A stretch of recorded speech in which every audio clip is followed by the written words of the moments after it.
Hi everyone, I'm Kaiser Ryu, and Xbox is in deep shit right now. People are fed up with Xbox after numerous price increases, with the Game Pass Ultimate 50% price hike being the straw that broke the camel's back for many. I personally think this is Xbox's lowest point since the launch of the Xbox One back in 2013. I want to backtrack in time to that period because some might not know this, but shortly after the launch of the Xbox One, Satya Nadella pitched to Phil Spencer the idea of pulling the plug on Xbox right then and there. Phil Spencer, however, pushed for Xbox to live on, and to his credit, the Xbox One did get much better. Xbox eventually axed the Kinect, added backwards compatibility, which was and still is a huge strong point of the Xbox platform, and the addition of Xbox Game Pass, the biggest innovation of the brand in 10 years. I feel Xbox desperately needs those style of changes, just like 10 years ago, to win back the fans. And I have 5 things Xbox can do to accomplish that. Number 1 is the dead obvious. Lower the price. I know Xbox has to make a profit, but raising the prices to such a degree in this economy is insanity. This isn't the 1980s when people were throwing money left and right. It's 2025. Most people don't have the money for $30 a month. Xbox must lower the price of Game Pass Ultimate, and even its consoles, to be frank. Maybe once the economy gets better, sure, raise the price, but not right now. Second, and I've said this before, Xbox must add more Call of Duty games on Game Pass. There's 19 Call of Duty titles yet to hit the service. Don't believe me? I'll list them off. Call of Duty 1 plus its expansion, 2, 3, 4 remastered, World at War, MW2, MW2 Campaign remastered, BO1, MW3, BO2, Ghosts, Advanced Warfare, BO3, Infinite Warfare, BO4, MW19, Cold War, and Vanguard. That's 19. Please, Xbox, to make Game Pass Ultimate worth it, add more Call of Duty games, plain and simple. I think with this price hike, they should at least add 3 from the 19 I listed to appease fans. You know, we've wanted these titles on Game Pass for so long, and I know I'm not the only one frustrated by it. Adding more Call of Duty games would win over the fans at least a little bit. Number 3, and I know this one has been talked about recently, it's a customizable Game Pass tier.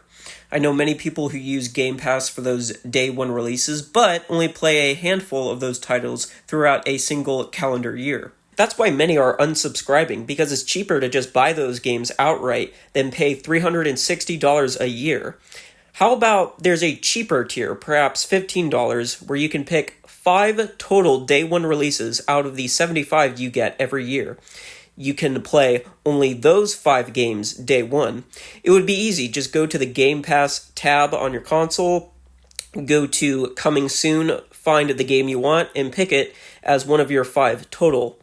That, I think, would work for most people, as they only play a handful of those day one titles. Number 4, and this is a big one, make console online multiplayer free. I think this is a long time coming, and with Xbox's push and possible integration into the PC market, which has no online barrier, it's inevitable. It really is ridiculous to make consumers continue to pay for online multiplayer in 2025. And I think removing it would result in a massive PR win Xbox desperately needs right now. Plus, with the next-gen Xbox rumored to be some sort of PC hybrid, I think it's coming anyway, so might as well remove it. Fifth and final thing, which has to be the hardest aspect for Xbox to pull off, and that is making your Xbox console games playable on PC natively, not through the cloud. Nobody wants to play a super intensive game like Ninja Gaiden 2 or Street Fighter 6 through the cloud when the input lag is stacked against you. Xbox could absolutely put in the time and money to make an emulator work on PC to play Xbox console games.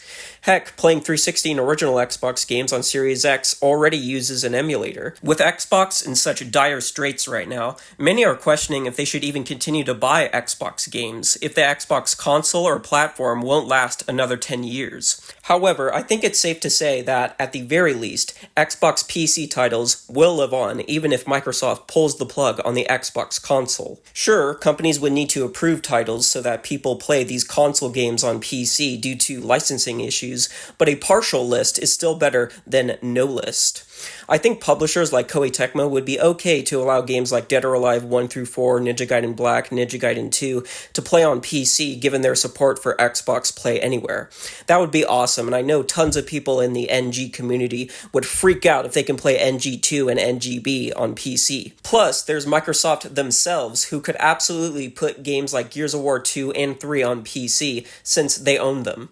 Yes, many publishers like Ubisoft and EA would likely not allow these console game copies onto PC, but some is better than none at all. I think a change like this would make tons of consumers much more comfortable to continue to invest in the Xbox ecosystem, given that even if Microsoft pulls the plug on the console, you'll still be able to play a lot of owned titles on PC. I personally think Xbox is already developing a system like this right now, given that Sarah Bond set up a new team dedicated to game preservation and forward compatibility, which happened in early 2024. People have been building their Xbox libraries for nearly 20 years since the Xbox 360 marketplace, and taking all that away would be devastating on a whole other level. Making Xbox console games playable on PC would be a huge step in bringing those libraries forward into the future, as well as being a major PR win Xbox needs. So that's about it. Do you agree with these 5 things or anything I missed? Comment down below, and make sure to like and subscribe for more content. See you later.